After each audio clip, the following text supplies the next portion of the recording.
மாமியாக்கெல்லாம் நாங்கள் அந்த காலத்தில் பயந்தோம். இந்த கால பொண்ணுங்க பயப்படுறது இல்லை. அப்போ நாங்கள் சாமியை சொல்லி நாங்கள் எழுப்புறோம். என்ன ஒரு புத்திசாலித்தனம். நீங்க எதிர்பார்க்கிறது பக்தி இல்ல, மாமியார் பக்தி. என்னப்பா சொல்ற?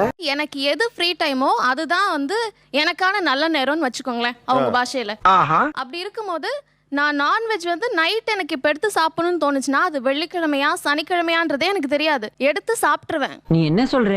ஆனா அதுக்கு ஒரு டென்ஷன் ஆகுறது வந்து அவ்வளோ தேவையில்லை. ஒரு நேரம் சாப்பிட்டேன், இதுக்கு பெரிய அலட்டிக்க வேண்டாம் அப்படிங்கிறது என்னோட. எங்களுக்கு பிடிக்கலைங்க, புரிஞ்சுக்கிட்டேன் நானு. சரி, அவ சொல்றதை நான் புரிஞ்சுக்கிட்டதுனால இப்ப நான் விட்டுட்டேன் நானு. இல்ல சார், இடையில எனக்கு ஒரு சின்ன ஆக்சிடென்ட் ஆச்சு. ஆக்சிடென்ட் கூட ஆகல, ஆக்சிடென்ட் ஆகிற மாதிரியான ஒரு சுச்சுவேஷன். என்ன சொல்றீங்க?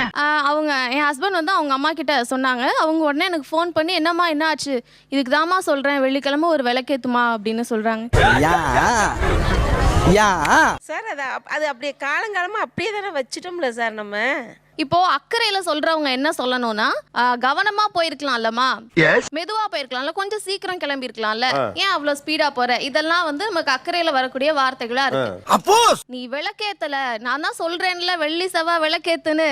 இப்ப வெள்ளி செவ்வாய் விளக்கேத்தி நான் ஆக்சிடென்ட் ஆகி எனக்கு வந்து ஏதோ ஒன்று ஆயிருந்தாலும் இப்ப வெள்ளி செவ்வாய் விளக்கேத்திட்டேன், இப்ப எனக்கு ஆக்சிடென்ட் ஆயிடுச்சு, இதுக்கு என்ன சொல்லுவீங்கன்னு கேட்டா என்ன பண்ணுவாங்க? அது நடக்க வேண்டிய விதி இருந்தால் நடந்துதான் சார் ஆகும். அது ஒன்றும் பண்ண முடியாது சார்.